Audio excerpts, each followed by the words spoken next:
They're recording now.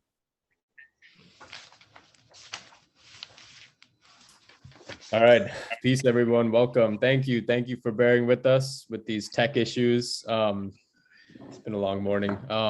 My name is Kanav Kathuria. I use he, him pronouns. I'm the founder of the Maryland Food and Prison Abolition Project. I think if we could just go around, Antoine, Mr. Williams, Mr. Turner Bay, if you want to just introduce yourselves, and then we can kind of jump right in and I'll do a little overview of what we're talking about before we get started. Antoine, if you want to kick it off. Good morning, I'm Antoine Quarles, founder of Hope Baltimore, helping oppressed people excel. Formerly impacted, been home over 8 years, basically started this in a process to be a support and stability of a voice of resources for the formerly impacted community, which stabilized a gap filling model to resources in Baltimore that basically shows the oppression and the stigma barriers against ex-offenders once they are released, trying to find a measure to move forward. Give thanks, man. Mr. Turner Bay, you want to introduce yourself? My name is Alonzo Turner Bay. I went to prison in April of 1989. I was sentenced to life plus 5 years as a juvenile. I served 31 years, 6 months, 15 days, and 5 hours in prison for a crime that I committed or happened, or offense that happened when I was a juvenile offender. I've been home approximately 1 year. It's a struggle trying to make the transition, learn how to be a man on the outside. So I work with an organization by the name of FRESH, which stands for Fully Restoring Every Son's Hope, nonprofit that works with those who are coming out of prison, men and women, help them reacclimate themselves in the community, help them get jobs, take their driver's tests and all those things. We donate food to the homeless, clothes. I've been an activist. I am the author of the Juvenile Restoration Act bill, which passed with the assistance of Jazz Lewis and Delegate Irk Burns, who is now the U.S. Attorney General for the state of Maryland. So I'm just here. Yeah, thank you for being here, man. We also have one more person, Mr. Williams, who's on the phone. Mr. Williams, you want to introduce yourself? Yes, sir. My name is Dennis Williams, and I am currently at Somerset County Detention Center, which is on the Eastern Shore, right next door to ECI, the 420, the minimum security. I can look out my window and actually see the annex, as they call it. I have spent approximately 26 years in the prison system, day for day, and I believe, Mr. Turner Bay, your name sounds very familiar. I probably ran across you in the system. You say you spent 31 years in there, and I've got 26 years in, and your name does sound familiar. Even your voice sounds familiar. And I basically the organizations that you guys are involved with, the homelessness and helping ex-offenders and people who get out of prison. I have just recently been through all of that. And to top that off, I am handicapped. I need double hip replacement. I am in a roller walker as we speak, and I have fell through loophole after loophole after crack after crack. I literally got released August the 6th, and I was homeless up until a couple weeks ago when I got rearrested on a violation, and I have been through everything from homelessness to hunger to even Mr. Kanav. He's been with me. He knows what I've been through. I've been trying to get this surgery. I can't get the surgery because I'm homeless, and I've been trying to get substance abuse treatment. Can't get substance abuse treatment because most of them aren't handicap accessible. So it's like I'm falling into catch-22. And I have just recently left Baltimore. I was with helping up the homeless on, I think it's Fall Way in Hillen. And they couldn't even really help me. So that's basically it, to keep it short. Yeah. Well, thank you. Thank you for being here, Mr. Williams, and thank you to everyone. Can y'all hear him okay? Just like a little thumbs up if you can. Okay, cool. Yeah. So Mr. Williams has, the way the phone call system works, around every 15, 20 minutes, he'll have to call back in. So if we have to just take a second there, just giving you all a heads up. But I think, a quick framing of the session, a lot of times when we talk about prison food and food systems, or sorry, a lot of times when we talk about food systems in general and food sovereignty, what's missing from the conversation is prison food and the prison food system itself. Nationally, there's about 2.3 million folks behind bars. So the state serves, hundreds of millions of meals to incarcerated folks every year. And in Maryland, where we're based and where we work, the average length of confinement is about 7 years, right? So the state serves 7,500 meals to a person over the length of their incarceration on average. And I think what we really try to center is that instead of serving as a form of nourishment, food in prison is really a form of violence, a form of control, a form of dehumanization, a site of exploitation, and as we'll get into today, a form of premature death due to just the drastic consequences it has on people's mental and physical health. I think given all that, right, this is, things were so terrible before COVID. And then when COVID hit, as we'll talk about today too, prison food just got even worse, right? I know Mr. Turner Bay, we talked about this when we spoke too, just the ways in which prisons are treating folks with COVID in the first place is unimaginable. And then on top of that, food is exacerbating just the harm that's happening on the inside, right? So I think today, what we're really trying to do is just uncover what the prison eating experience is like, especially during COVID, and make connections between the prison food system and our food systems on the outside. So, huge thanks to folks for being here. Of course, to Mr. Turner Bay, to Antoine, to Mr. Williams for sharing your stories, your time, and your space, and your energy.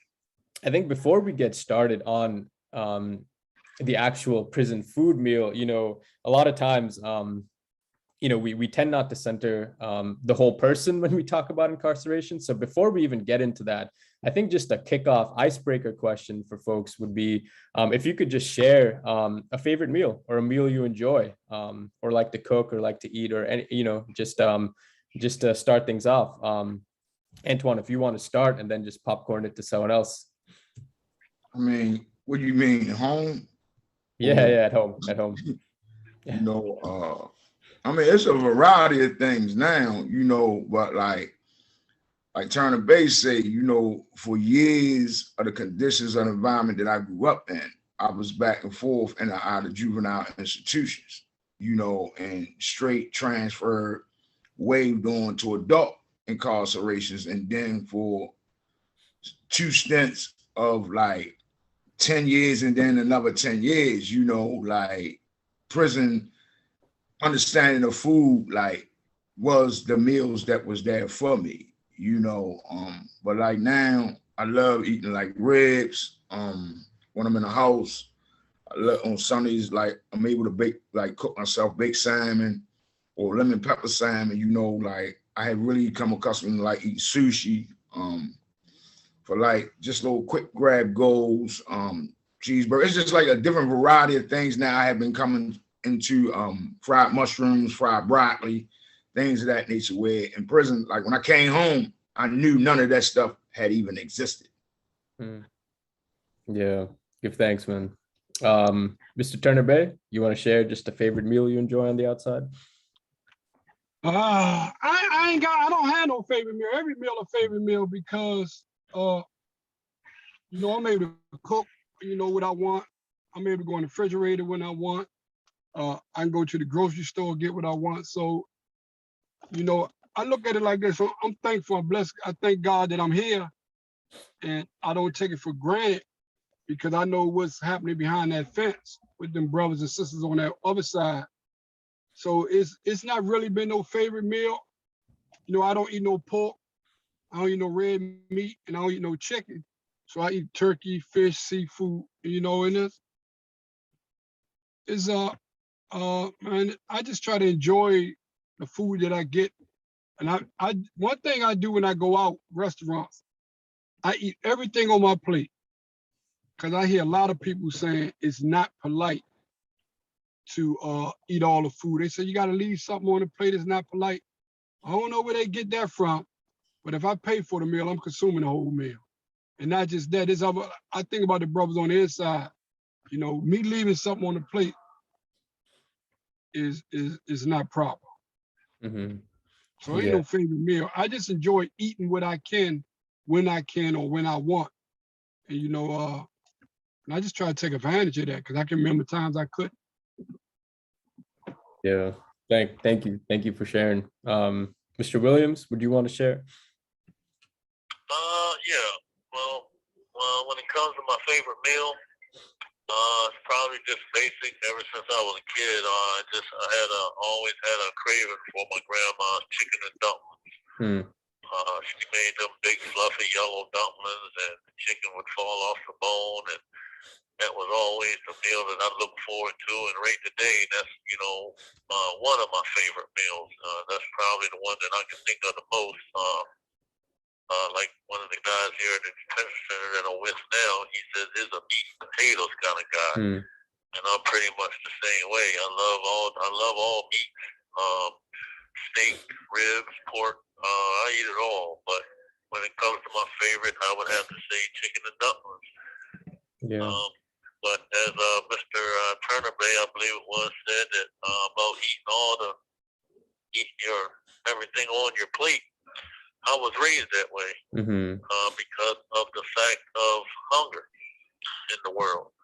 There are people out here starving, and for me to leave something and not, you know, even Mr. Turner Bay, Mr. Antoine, I don't know if any of y'all have been up Hagerstown, but Hagerstown has a reputation of feeding you. As they say, them hillbillies up there, they will feed you. Hmm. But one thing about it is, when I was up there in '96, I did about 5 years up there. When you hold your tray up there and they put it on there, them officers will let you know. Don't get all that food on there and don't eat it. You know, if you're going to get it on there, they ain't got no problem with piling your tray up, Hmm. but they're going to make sure that you eat it. And there ain't no waste of nothing. So, in respect to that, yeah, I was taught at a very young age that there's people out here hungry. So, if you're going to get it on your plate, make sure you're able to eat it. Because there are people out here that want it and need it. Yeah. So waste is nothing that, that I am inclined to be doing. Yeah. And Thank I do you. the same thing here right now in the detention center. Yeah. Yeah. Thank you. Thank you, Mr. Williams. So I guess just, diving right in then, for folks who are not as familiar, right?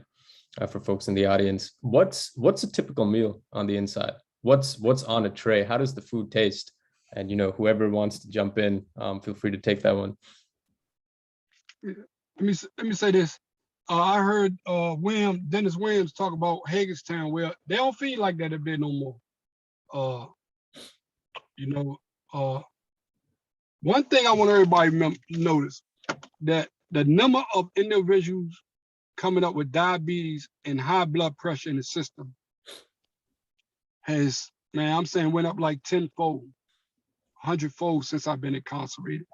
Now, any prison you go in, they'll do a diabetic call around about between 3 and 4 o'clock. In every prison, you're gonna have every bit of about 100 to 200 people going up there for insulin or get a finger stick. You might have more. And the reason that is because of the food. They feed you so much starch and so much salt on the inside that it's pathetic. You know what I'm saying? You get bread, you get 4 slices of bread with all your meals. You get potatoes, you might get rice. You're gonna get 2 starches at lunch and at dinner. And you're gonna get, if say they got beef stew, they're gonna give you a whole bunch of 1 minute left.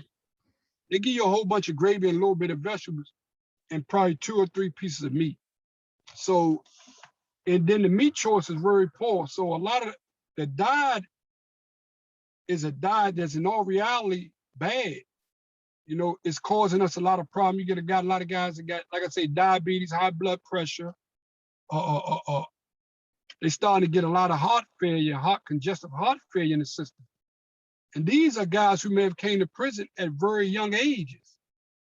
And so in turn, the diet is causing guys' health to be put in jeopardy.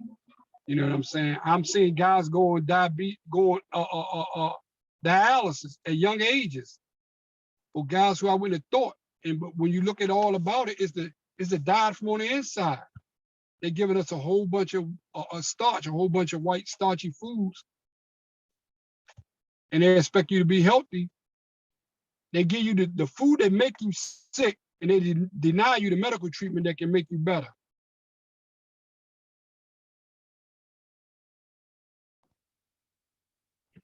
Antoine, you want to jump in?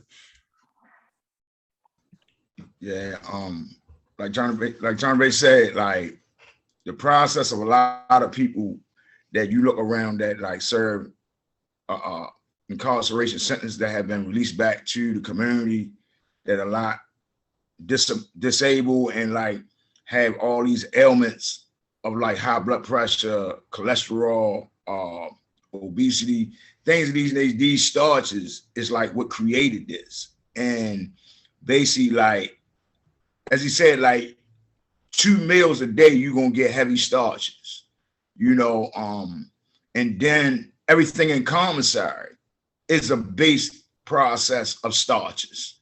So, you know, people like making pieces out of bread. So that's creating more starches than putting sugar to make things sweet or honey, you know. So it's just like a lot of ailments. And like you said, like a lot of us went to prison as minor in mentality. So like we only survived and learned how to eat out of a microwave the best way we could. And then like over the years of like really getting into this, you know, learning that the cheap modality, like, or what the cost of one meal costs per individual, you know. So like, no wonder like so many people like have to go 3 times a day to get these medications, but then it's a majority, like it's at a concert of people waiting to get medication, and then the nurses and things don't want to serve because like people going through pain, they frustrated, they depressed, and then they got high sugar rates, you know, from walking, dehydrated. So it's like the distance like plays a part of the wear and tear on the body with the food is not nutritious. So the body is like feeding off itself and breaking down, and then using all the like processes that it need to help itself, it's straining itself to survive. Yeah, good. Thanks, man. Yeah. Mr. Williams, same question. I know you had to hop off, but I think you're good now. I want to expound on 2 sides of this.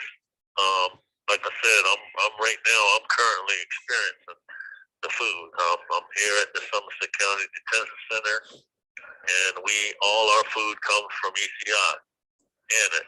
I used to be at the Annex and work at Central Kitchen, where we made the trades for this detention center that I am. So, and I'm quite sure Mr. Turner Bay and Mr.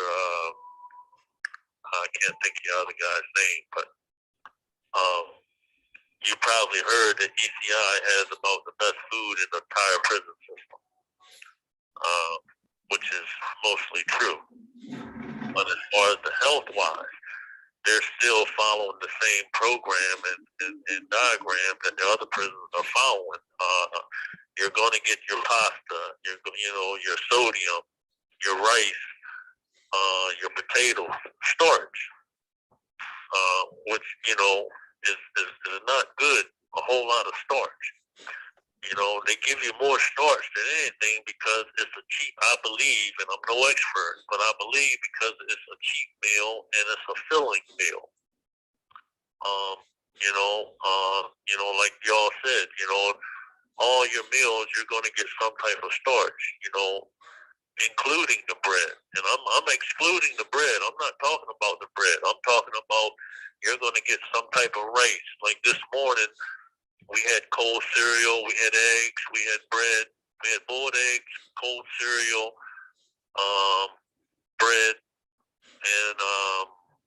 type of pastry. But other than that, lunch, we haven't had lunch yet. That comes at 12 o'clock. I know there's going to be some type of rice, pasta, potatoes, something to some type of starch. Now, ECI doesn't season their food like they used to. At least as far as what I'm getting now, we don't even get salt and pepper packs with our food. There's no seasoning on it at all. I believe ECI is maybe has been trying to lead the way in having better prison food. I don't know if that's by design or because of where we're located here on the Eastern Shore. We have access to local fresh fruits and produce. They have a contract with local produce and things, they have their own central kitchen. But what I want to say on this is, and y'all might correct me if I'm wrong, this is just my opinion. Mr. Turner Bay, you said you have done 30 some odd years in prison. And I want to ask you a question because I find this very disturbing. Like I said, I've got about 26 years in day for day in the prison system, and I'm only 52, so most of my adult life I've been in prison. I have never seen somebody over the age of 85 live in prison. And maybe you have, Mr. Turner Bay, but I haven't. Throughout my entire prison system, I was in JCI. I was in there with a lot of people, and I remember the Cut Hospital. Dude was in there in very sickly and very disturbing situations because bodies were just deteriorating. And a lot of these guys have been locked up, as you were, Mr. Turner Bay, for 25, 30, 40, 50 years. And you have to look at the environment that you're in. You're in prison. You're not getting the wear and tear that people are getting on the outside. You're not doing a whole lot of physical labor. So you're not putting a lot of wear and tear on your body. So why aren't you living longer than the actual person that is actually on the street going through the wear and tear of everyday life? So I have to chalk it up to, as y'all said, the sodium, the starch, and the food that they're giving you. Your diet has got to have some type of contribution to why people aren't living longer behind bars. I haven't seen nobody 85, not many. I haven't seen nobody, but I'm quite sure there may be one or two, but not as much as I would think of people who have. There's a lot of people in prison that's doing life, that's been down 25, 30, or 40 years. Why aren't these people living past the age of 90? You're not getting the wear and tear, and you should be getting nutritious food, but you're not. So it's got to be something with the diet, in my opinion. I'm no expert, but that's the only thing I can chalk it up to, the diet. And I believe it's by design. I don't think the actual prison system wants you to live a long life in prison because of the cost and everything. If you got people in prison living to be 110, 115 years old, just think about the bed space that it would clog up with all these lifers living that type of lengthy life. And the average person, I believe, would probably make it to 79 or 80 in prison if they've been locked up 35 or 40 years. Does this make any sense to anybody, or am I off my rocker? No, you ain't off your rock. I know a few guys that's in their 80s, but I worked in a hospital in the Maryland House of Correction in the Cut. I worked in there for a nice length of time. My job technically was sanitation, but because of the convict in me, the man in me, I end up becoming an orderly. I end up changing guys' diapers, putting them in the bed, cleaning their sheets, changing their diapers. I began to do all these things. That's in the Cut Hospital, right? Yeah, I worked in the Cut Hospital all the way up to 2006 when an officer was killed. So Right. even guys in the hospital, for example, if you're on dialysis, you're supposed to get a renal diet. Like I said, I've been locked up 31 years, 6 months. I have never seen a renal diet anywhere in Maryland prison system. Why is it if a person on dialysis, they are eating the things, they're being forced to eat things that medically they are not supposed to, because they decrease their value of life and enhance their chance of death. No prison in Maryland has ever given out a renal diet. They tell you they do, but if you go down the renal diet list, they don't get it. They don't give out diabetic diets. They don't give out low sodium diets. All of, they got what they call a medical diet, but if you look on a medical diet, they give you what they call buttered noodles. They take noodles and put them in the butter, different types of noodles, put butter in them. Right. Right. Instant potatoes or baked potato. They give you all the things, and they give you 4 slices of bread. Lunch, all 3 meals, you get 4 slices of bread. But if you're a diabetic, if you're on a renal diet, all these things can hurt you. All these things can kill you. And so it has to be contributed to the diet. Exactly. Yeah. Yeah. I think kind of building off that, right? How did things change during COVID? And I think just starting off there, I know Mr. Turnabay, you and I have talked about this too. First of all, how did prisons treat people who developed COVID? I know we had talked about, the tents, if you want to expound on that. And from there, we can kind of get into changes in the food too. I was there when COVID broke out, and even talking about it hurts, because when COVID broke out, even right now, they got us locked down. And I always say us because I don't never separate myself from the men and women on the inside. As they still struggle today, I still struggle.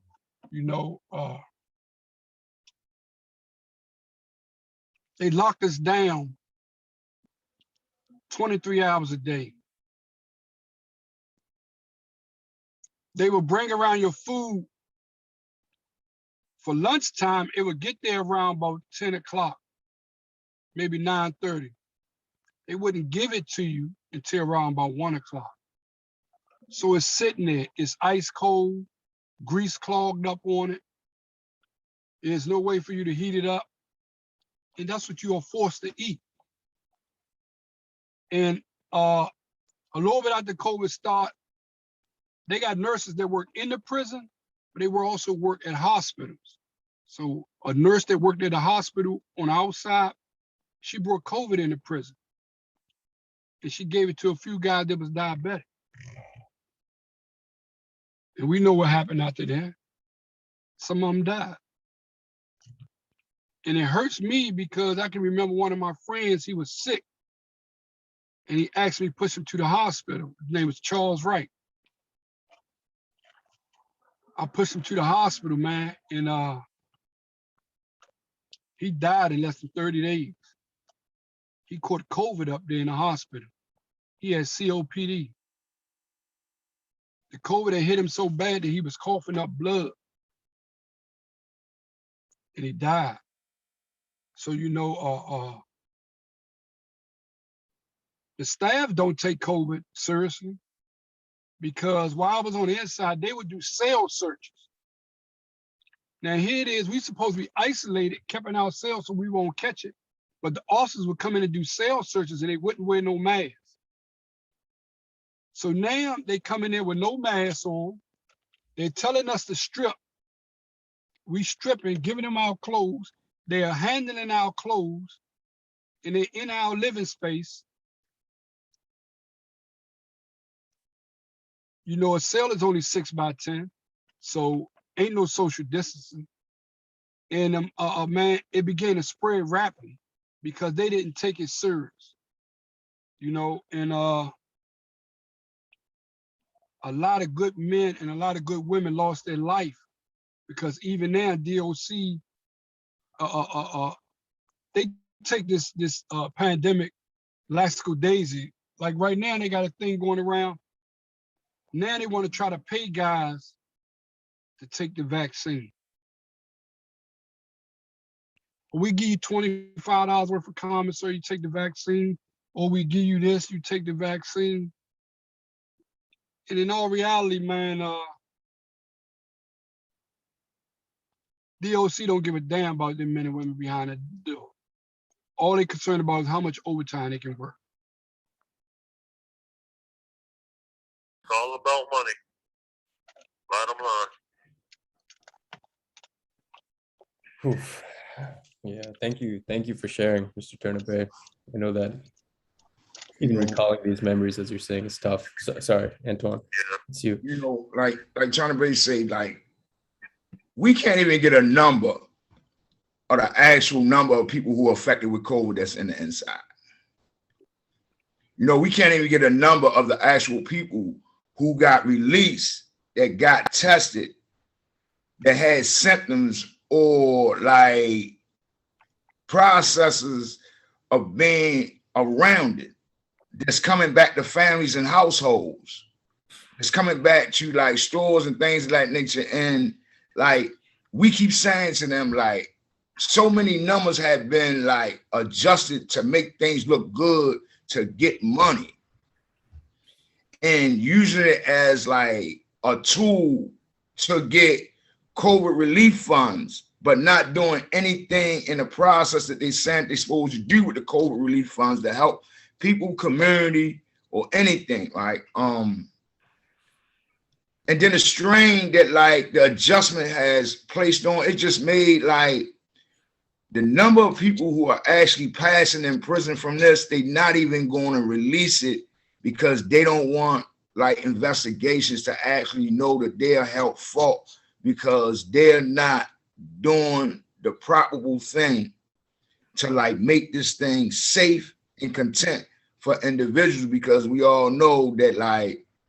individuals in prison is real estate, they property, you know what I'm saying? So long as I can find a measure the way to keep it held in my base of being a welfare for me or a system of income for me, then, you know, like, it's so many things that like talking with people, family members, that they're going through this, their son, their child, their daughter, their grandson, you know, and then the stress overwhelming is affecting on both levels, you know. Like you said, like, you got so many people work other jobs and then work in corrections, but then we don't even really know who they are because they not even exposing themselves, and they can be right around us, and they are affecting both sides of these communities. They are the carriers that's transporting it to destroy everybody. You know, it's like, it's a heavy piece. It really is. And then we have to like figure out, because I know like the wear and tear on a lot of people just listen to all the stories that we tell them, and like, really, they absolutely right, because we don't hear these things, we don't talk about them, we don't do this. But in the wear and tear, reaching out to the family, this is why so much havoc goes on behind the wall, because people only trying to survive in a measure where they don't have no control over, but yet trying to do the best they can in the moment, you know, to stay healthy. Let me say this. I'm gonna tell you something about COVID on the inside that a lot of people didn't pay attention to, and they still don't pay attention to. If you go to the hospital complaining about symptoms of coronavirus, do you know you're punished? Oh yeah. You're placed in isolation, you're placed in segregation, and you stuck there for 30 days. Everybody say a 7-day quarantine. Nah, I'm talking about, I got sick right before Ramadan 2020. I stayed sick for 23 days. Man, I thought I was gonna die. I know I had COVID, but I didn't tell nobody. My cell buddy knew I was sick. 3 other guys on the team knew I was sick. Man, I did everything I could to fight, man. And I thank Allah that I made it. You know, I got headaches. I had sneezed one time. I got a headache so bad, and I suffer from chronic migraine. I got a headache so bad it hurt my body that I was crying. But they was taking guys out of population and just putting them in a butt naked cell, and it's leaving them there for 30 days. When I was supposed to be released, you have 1 minute left. They came to me, they took me up to the hospital, and they gave me these papers. I started reading them. And I told the people, y'all ain't give me no COVID test. Cause I put the press on the warden to get one. Man, we ain't giving you no COVID test before we release you. Going home. If you don't go, we keep you. They made me sign a piece of paper saying they gave me a COVID test. They said, if you don't sign this piece of paper, we keep you. You don't get released. I've been gone 31 years. So they force you to sign a piece of paper that's saying that they gave you a COVID test. But in all reality, they're not giving COVID tests like this. Governor Hogan said you're supposed to give a person a COVID test before they release. You cannot release a person unless they have a negative COVID test. Look on his executive order. I'm willing to bet $1 million to a dime. They ain't never gave a person a COVID test before they release. Why? And I'm saying that's what's happening.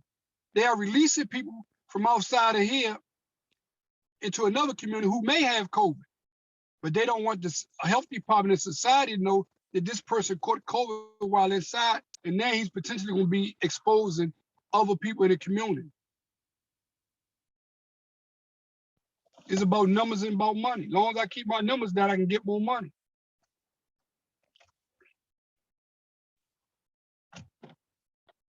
An incarcerated individual at Mr. Somerset Williams is County just calling Detention back. I know he Center. had a few things to say This about call that is too. subject to recording and 1 monitoring. second. To accept charges, press 1. To refuse, thank you for using Securus. You may start the conversation now. Hey, Mr. Williams. Yeah. Yeah, welcome back. Did you want to add anything around COVID on the inside? Yeah, most definitely. I got caught my new charge February 4th, 2020. At that time, COVID wasn't really a factor. And what had happened was I got my retake warrant, violation of parole came into effect. And March of 2020, I ended up being in Patuxent. And I remember the exact day that they shut the courts down. I was supposed to go to court March the 20th. They shut courts down March the 16th because of COVID. That's when everything really became serious. They started to shut the courts down, and I was in Patuxent. I was down in the dorms. And as Mr. Turner Bay and y'all said that it was a 23-1, but at Patuxent it was really 23 and a half. Guys were only allowed to get 15-minute showers and 15-minute phone calls, and they were back in the cells. I was just fortunate enough to be down in the dorms because of my age, and that's where they was holding a lot of the parole violators. And but I remember the attitude and how it was exactly when COVID first started shutting everything down. Nobody knew a whole lot about COVID when it first broke out. Nobody. Everybody had their speculations. Donald Trump was making a big thing about maybe bleach would kill it. You know, nobody knew. So everybody was didn't know what to do. They started, I remember, they was worried about masks. They said he ran out of masks and didn't have enough masks. And then they started saying, well, you can put a scarf around your head and just protect yourself from other people's breathing. And that's how it was spread. Then next thing I know, Tuxton started passing out these masks, and I remember who they were made by. They were actually made by MCE, Maryland Correctional Enterprise.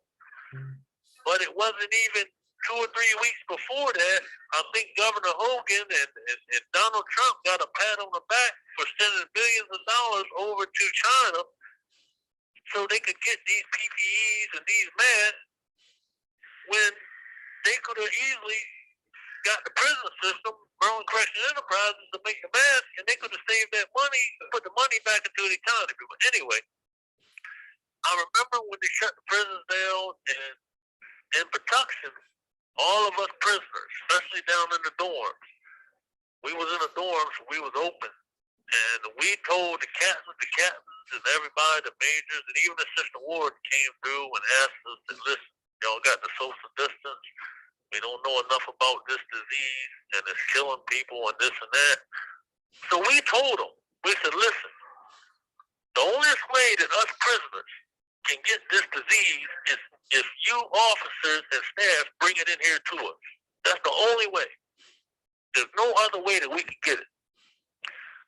So we asked them, if y'all go like Mr. Turner said, they in other prisons they were doing cell checks and all that stuff. Well, Patuxent, we forced them. We told them, if any way that y'all can take our lives in consideration and as less as possible, you officers have any type of interaction with us inmates.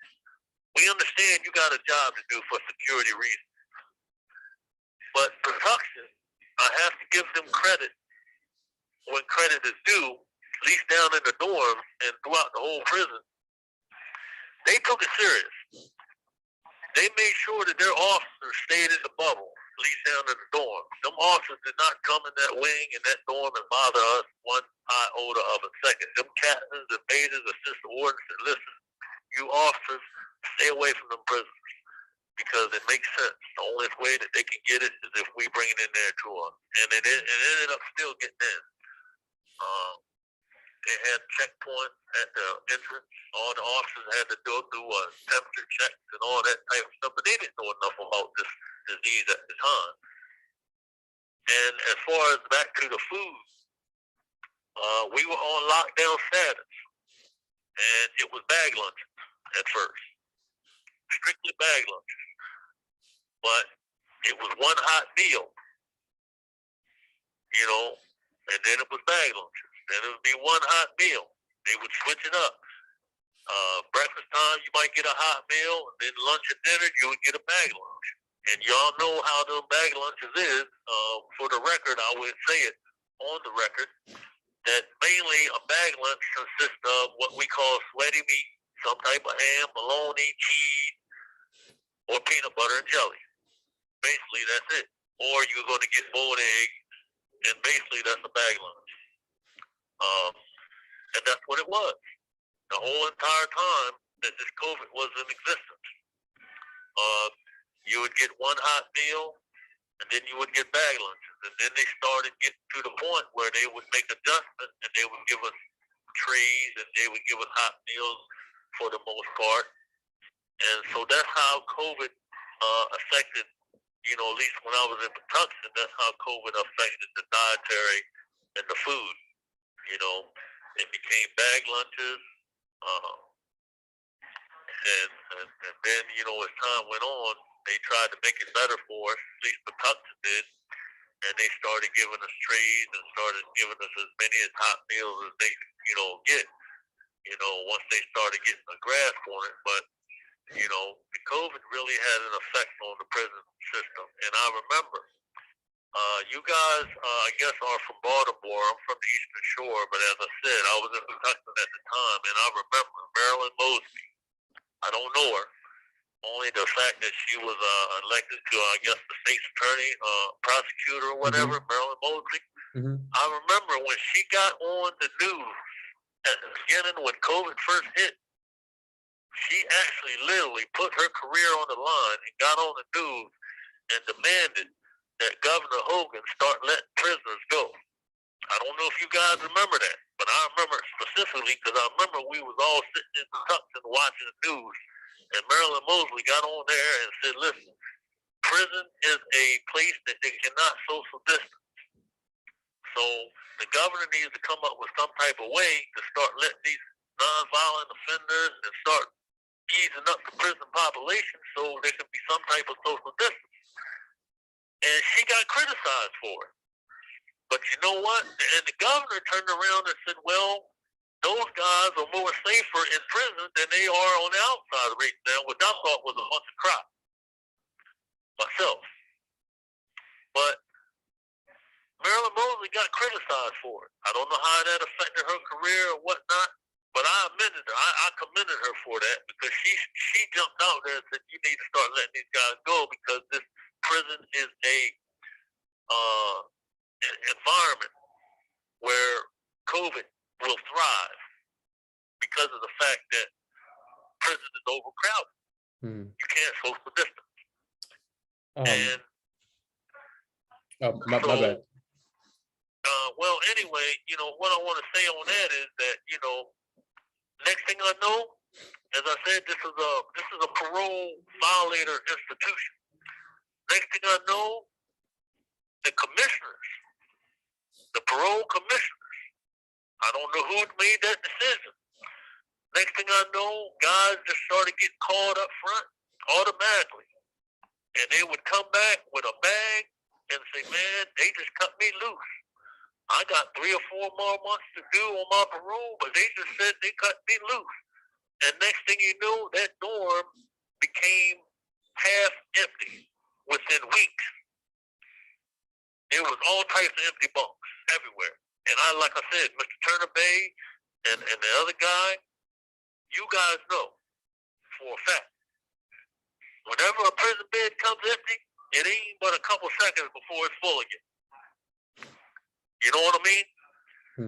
So when I started looking around and I'm seeing all these empty bunks, and I've got 26 years in day for day in the prison system, this is the first time I ever seen this many empty bunks at one time. I knew that this was a serious case. I knew that this COVID thing was serious and that they was taking it serious. The commissioner just started letting people go. And right today, I got to go right back now as we speak, next week.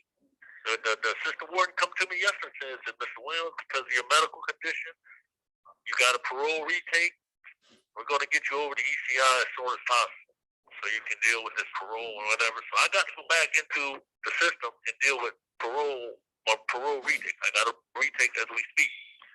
I don't know what to expect, but the assistant warden told me, point blank, they don't want to lock people up with nonviolent crimes in my situation no more. He said there's possible chance that I might get medically paroled or just get kicked right back out on the street because COVID is still a factor in the prison system. And maybe you guys can help me with this. I don't know. Is that true? Are they taking nonviolent offenders and sending them back out and trying to keep social distance in the prison population at a minimum, or is that just a bunch of crap? Yeah, I think it's probably a question for Antoine right there. Also, just I want to also we have about 15 minutes left before Q&A. Just also want to get back into the food, just concentrating on food a little bit too. But yeah, Antoine, what are your thoughts? Yeah, well, first of all, DOC and the court system run a 2 different level about what's nonviolent offenders and what's violent offenders. So they may not keep you in a prison setting, but they're still going to keep you on a conviction income labor relation where money will be made off you as long as you're on parole, probation before judgment, time served, things like that, and right now we fighting a process that's trying to relieve a legislation that goes around all the barriers instead of keep right to vote, ban the box, expungements, what area living. We need to form a legislation across the board that goes to the White House that says from federal and state local jurisdiction, high-risk community cities that are all affected by oppressed situations that deals with barriers that increase people from the stability of living equally with whether it be wage-paying jobs, low income, transitional housing, providing the needed services, even for you with a medical condition. The reason they kick people out is because medically you cost 2 times what the normal inmate costs. The normal inmate costs $39,000 a year. An individual who needs medical clearance costs $64,000 a year. So it's more to release you and let you go, whereas though the income may not be there and not to be able to take care of yourself, where processly you'll wind up doing something again and wind up right back in prison. So, you know, you just gotta be careful of the process of what's being played on the board and how you're being set up to fall into the trap again. On me is more likely, and I gotta have surgery. The doctors, I got what they call osteoarthritis. I need double hip replacement.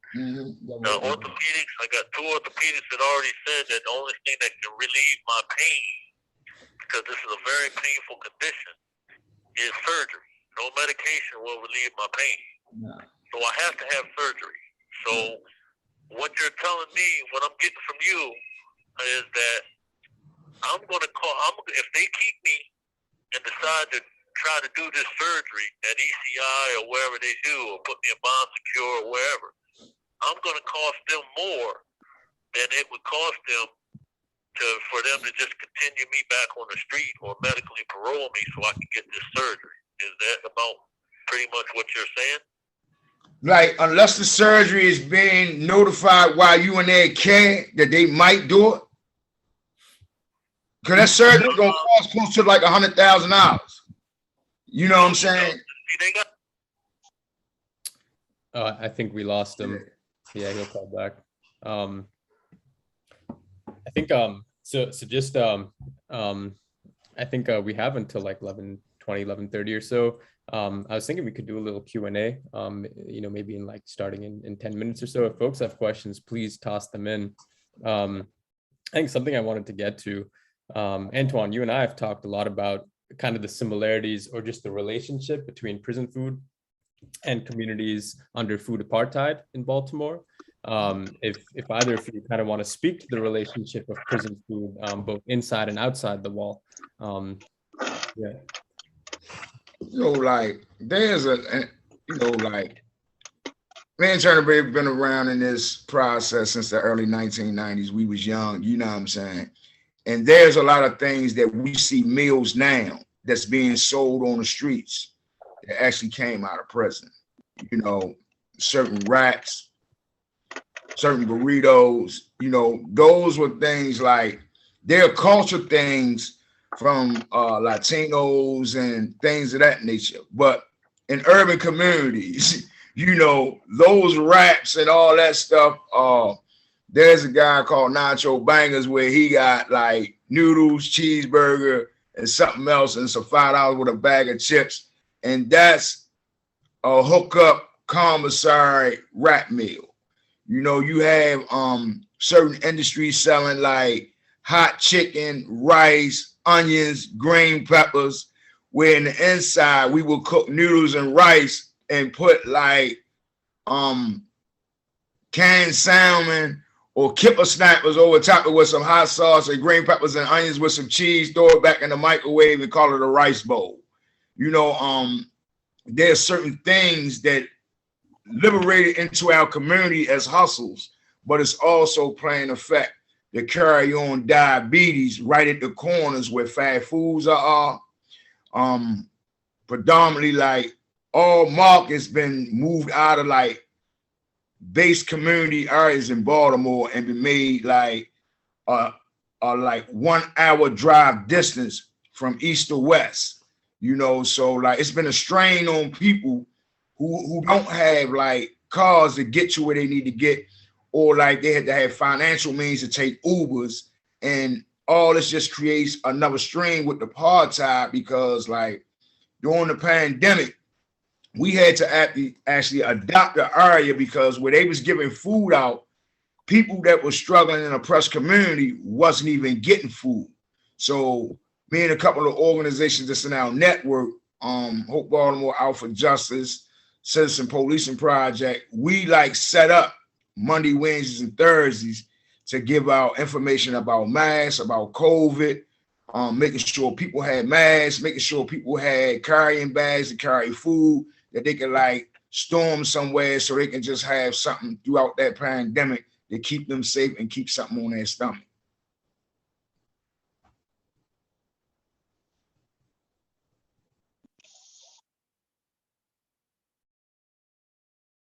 What was your question again? Yeah, the relationship between food kind of inside and outside the wall. I just, you know, I'm gonna say this, and some people might not like it when I say it. Racism play a lot into it, and economical racism play a lot into it. I'm born and raised in Washington, D.C., Carceral, Baltimore City. Right now, D.C. is going through a gentrification process unlike anything I've ever seen in my 50 years on Earth. Baltimore City is going through a gentrification process. So what easier way to gentrify the cities and to get it back and to take over the city and get what you want than to make the people of that area unhealthy? If I make you unhealthy, you can't fight. If I have you unhealthy or I have you in a situation where you're concerned about putting food on the table for your children, you're putting a roof over your head because I've price gouged you or I've outpriced you out the market, worried about me gentrifying the city or gentrifying your neighborhood or moving everybody out your neighborhood is not your priority, it's not your main concern. So we got to look at the whole picture and the whole ramifications about this. I'm feeding you things that's high in starch, give you diabetes. I'm feeding you food that's high in salt and sugar, giving you high blood pressure. You know, you're getting kidney failures and you're going blind, some of your limbs getting cut off. So, and then your rent goes up. You know, I know a young lady who here in DC, she paying over $2,000, what they call a studio. Ain't nothing but an efficiency. Ain't nothing but a living in the living room with a bathroom in it. And I'm like, so when I start putting them two elements together, the food and the rent, and then that's not including the violence and the drugs that we have in certain neighborhoods. So your main concern is merely trying to survive, and you're surviving with food that's actually killing you. Some people don't realize, man, I read this book one time and it says never eat while you're angry or you're upset, because the food can be turned into poison, it become poison. You know, your body don't digest it properly. If you're not in a peaceful state of mind when you eat, if you're not relaxed, your body become poison. Your body can turn the food into poison, meaning the food can begin to affect your body in a negative manner. And if you look in all these destitute communities, who are at peace? Who are in a peaceful state of mind when they're eating? They're either angry about something, their rent, where they go get their next meal, their children, their income, their job. So their food is killing them on top of killing them. So, you know, we got to look at this whole thing as it's set out instead of just one thing. It's a multi-pieces to this puzzle. And if we look at the puzzle, man, economical racism and physical racism plays a big part in it. You know what I'm saying? Some people are just all about the dollar and they don't care about how many lives they have to take to get it. I want to, keep this, like Mr. Kanal said, on, and we all know, as we've been conversating, that the high starch, the high sodium, and everything else that the prison foods as of now are serving to make our health not as healthy as we should be. Well, I want to talk about the solution. That's what my conversation right now I want to be about. What can we do? What ideas can we come up with to make not only prison food more healthy, but food all the way around the board? Like you were just talking about, sir, about people out there that's trying to feed their families and everything. And I have talked with who I call Mr. K for short. I have told him about one of my ideas that God has put on my heart, and I'm not going to go into it in detail because it's still just an ideal form, and I want to keep it to myself. I swore Mr. K, Mr. Kanab, I swore him in secrecy about it, but he thinks it's a brilliant idea. but I plan on coming up. I have a way to where I believe that I can pretty much solve one of the problems of healthy and affordable. That is one of the keys. Not only healthy, but affordable foods for not only prison populations, but all the way around the world. And that's my goal. Once I get this surgery and get out of here, that is my goal. That is my business that I plan on starting, is to come up with a not only healthier food, and what I mean by healthy food, I'm talking about fruits and vegetables. More fruits and vegetables, and more organic, as they call it. I don't understand why organic food, as is my understanding of organic, is just natural. You know, no growth hormones or anything like that. Williams? Can I ask one question? Because I'm ready. I might have to go. Do anybody have a question for me? Anybody have a question for me in particular? Because I'm gonna have to make it back down the highway because my job over for the rest of the day. Yeah. I don't know what happened. I think we lost Mr. Williams. Okay. I think if you can hear me, please call back. There was one question in the chat. And I think Antoine, you had something to say as well. So I think I'll read out this question, then we can go back to what you were saying. I think this is Nicole. If you want to read it out, go ahead, or I can read it out for you. What do you prefer? It doesn't matter to me. Go ahead. So I guess I can just read it out. Nicole says, I have a question. It's about the tension relationship between prison abolition and prison reforms, like getting better food for people who are incarcerated. Obviously, incarcerated people deserve much better food. And I personally believe that no one should be imprisoned at all. It is inhumane, as we've heard today, and doesn't actually work. How do we advocate for reforms that improve people's quality of life without reinforcing the legitimacy of a system that is ultimately rotten? So Mr. Turner Bay, if you want to take that, I, of course, have some thoughts too, as I'm sure. I'm friends with a person by the name, she's a professor at Georgetown named Allegra McLeod. She's an abolitionist. She wrote a book on abolitions, and I wrote some papers to go with it. In all reality, it sounds great, but in order to get to there is a process. And I've noticed some abolitionists don't believe in taking a process. I'm not saying they're wrong. I'm saying we need to sit down and talk about the process. First, let's reform the criminal justice system in such a way where we can decarcerate, we can lessen the numbers. And as you lessen the numbers, you began to abolish some of the facilities. You began to tear down some of the prisons, and you begin to change laws where they don't affect as many people. So the abolitionists, they got a good idea, but it's a process you got to go about it. So like the Juvenile Restoration Act, I think getting involved with the Juvenile Restoration Act and helping more of our juvenile offenders get out of prison. Then we look at our elderlies, our seniors that are in prison, people who've been locked up 30, 40, 50, 60 years. We start tackling them. We tackle our nonviolent offenders. We tackle our drug addicted offenders.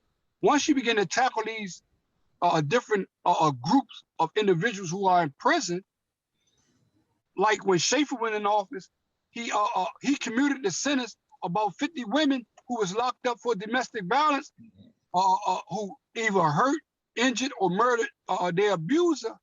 When we take on issues like that one at a time, we began to abolish the system.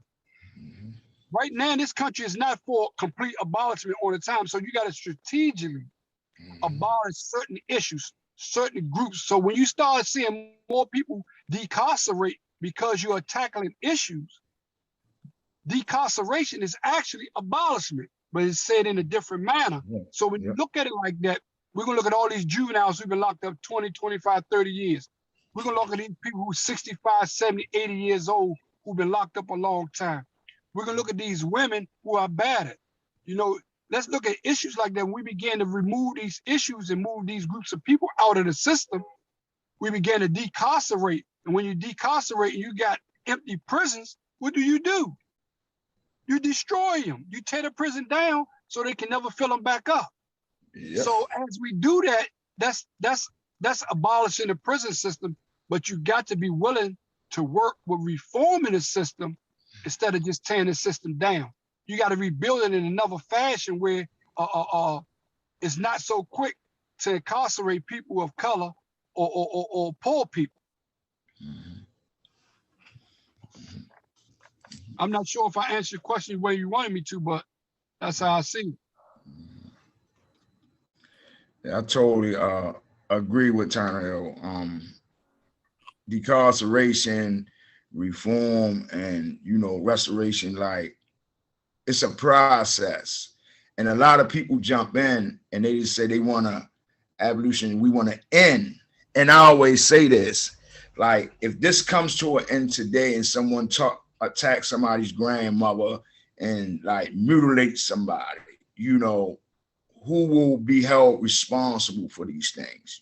So there are certain processes, but in nonviolent measures, like certain instances, we know in mental health cases, we know that like traumatic like communities have been systematically formed and empowered.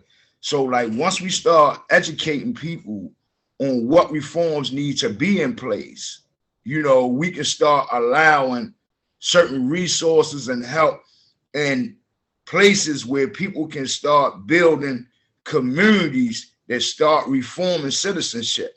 One of the things like we run so often and get denationalized and desensitized from citizenship that it mentally affects us as a culture. And we really don't understand what the problem is, who's creating the problem, and systemically why the problem continues to grow. But now we got so many people coming around and saying like this shouldn't have happened. They shouldn't have been beating on these people. Why is drug dealing in that neighborhood so much, but it's not in my neighborhood so much? This is something that has been a learned behavior to people survive in a certain measure. So now Maryland got over 19 prisons in one state, but you got the one state that has the greatest amount of millionaires in it. So like financially, we can start getting behind things and legislations and moving things out to become relief barriers to decarcerate, but like the original players in the game, they playing on both sides of the fields though. So we gotta like figure out who's the ally and who's actually the adversary that's playing the part as an ally. And I think like dealing with like one of the things that I've been doing is getting a lot of delegates and city councilmen, like if these are your areas, you need to participate in them. So when we having back to school events in those areas, we gradually want them to come and see and talk with the community, because if you representing the community, you need to understand the issues of what's going on in the community, because sometimes the news and media project certain things that truly ain't really the community. It's just somebody in an active moment that was traumatized, that was scared, that reacted out of fear, and it was in burst right then and there because they was in that community. So like a lot of times we have to look at the way we have been brought up to stay accustomed to a thing, that how do we break the custom, get formally back in traditional principles and start raising our children. So like they used to say, it takes a village to build a community. It takes mothers and fathers and families and households to raise children. But yet we have been torn down, and we're in a situation where communities have homelessness and boarded up houses, and the kids have no one to look up to gradually say, that I can be him or be that firefighter or be that educator or be that liberator or be that abolitionist. All they have really to look at is people falling out, overdosing, killing each other, getting arrested. So these are things that the children survive to try to go after. Yeah, give thanks, Antoine. I think I would add just two things. One, we recently put out this report around the Maryland prison food system that, Antoine, we were obviously hugely influential in creating that report. But part 6 of that report kind of speaks to this tension between reform and abolition. And, we kind of lay out two, sets of recommendations for how we can mitigate the dehumanizing experience of eating on the inside while working towards, the abolition of the system itself, right? So reforms or non-reformist reforms that don't strengthen the carceral state, but, as Mr. Turner Bay was saying, Antoine, as you're saying, how we can really rethink resources, right? Like, we know that BPD, Baltimore Police Department, spends $550 million plus per year of the city's budget, right? We know that Maryland spends $1 billion on its carceral system, right? So what does it look like to build up food systems controlled by the people? We've talked about the relationship between food apartheid and food in prisons too. So for folks who are trying to learn more, I dropped the link in the chat. Yeah, and I think we got Mr. Williams back on too. Mr. Williams, I don't know if you wanted to jump in for this question. We only have a few more minutes, just as a heads up. I'm gonna try to make this brief and quick. Let's back to the food. I strongly believe that healthy food brings about healthy mind and healthy way of thinking. I don't think there's any question about that. And if you got healthy food in the community, you can, raise your kids up on healthy food. That is a start with a healthy community. And I also want to say that I also think that Maryland needs to get away from that warehousing of prisoners. It needs to be more directed toward, as Mr. Turner Bay and the other gentleman said, reform. Prisons have become warehouses. As you know, Mr. Turner Bay and the other gentleman, when you're in prison, how hard it is to get into a shop to learn a trade. The list is long. A lot of dudes don't even make it. There are more maximum and medium security prisons than there are pre-releases and minimums for nonviolent offenders. And a lot of the prison system is made up of nonviolent offenders.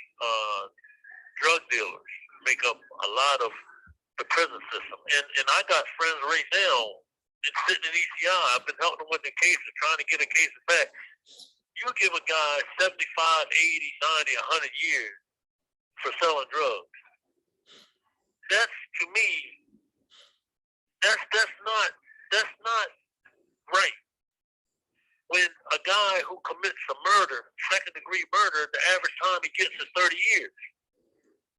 You took a life and you get 30 years, but you're selling drugs and you get 75, 80, 100. And then, like you said, we all know prisons are overcrowded. They don't have enough shops and educational systems. It needs to be reversed. For the nonviolent offenders, they need to be let go and maybe extended parole and put in other types of programs. There need to be more programs directed toward reform instead of incarceration. Now, for the violent offenders, people who like to say to go out and kill grandma just so they can get a hit of crack, those type of people need mental help. I really believe they need some type of mental help, and so that would be where an actual prison behind a razor wire and the fences, that's where they would be put until they could be reformed. But the nonviolent offenders, those the drug dealers that make up most of the population, there needs to be an alternative. There needs to be some type of reform other than just incarceration and warehouse. And like I said, a lot of these dudes don't have education. They don't have job training. They don't have job skills, so they don't know nothing else but to sell drugs. So there needs to be other type of avenues that they can go to and say, listen, I don't want to sell drugs no more. I want to be able to work to make money. But the jobs aren't out there. The training's not out there. So we need to invest more in that type of situation, I believe. And as I said before, back to the food, I really strongly believe that healthy food will help build a more healthy thinking and wiser community. It's a start. Yeah. And, Thank you, Mr. you know Williams. what I mean? We're coming up on time. I hate to cut you off.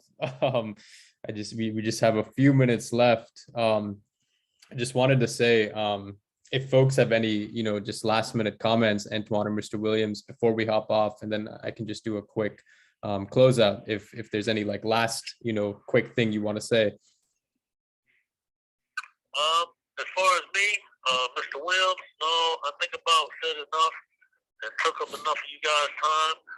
I appreciate this opportunity, and I ask you guys to, however you do it, just pray for me that I can get this surgery, however it is, whether it's done in ECI or wherever it's done in prison or wherever, so I can get on with my life.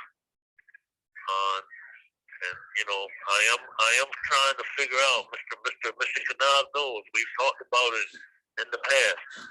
I am working on a solution as far as trying to build healthier and raise healthier food. Yeah. Thank you. Thank you so much, Mr. Williams, for joining us, from the inside too. Yeah, really, really grateful to have you here. Antoine, if you have any final comments, man. Yeah, like I say, it's a slow process, and it's a working process, and there are footprints that are being laid that show that the work is happening. There are legislation changes that are happening.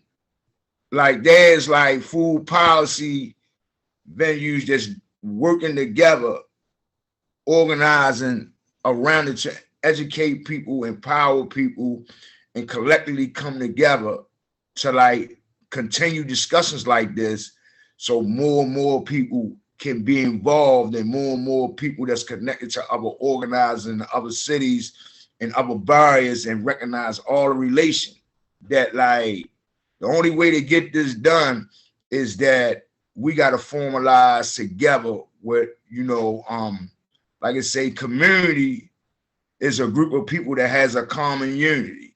We see a common understanding about a commonality, why we have to come together to do this. We left it in others' hands, and some of the decisions have been made, but they were their choices. The choices that they made affected millions and millions and generations of cultures of lives. So now it's time to figure out a way, how do we start healing for the next 4 generations to be around, that they don't have to go through these things.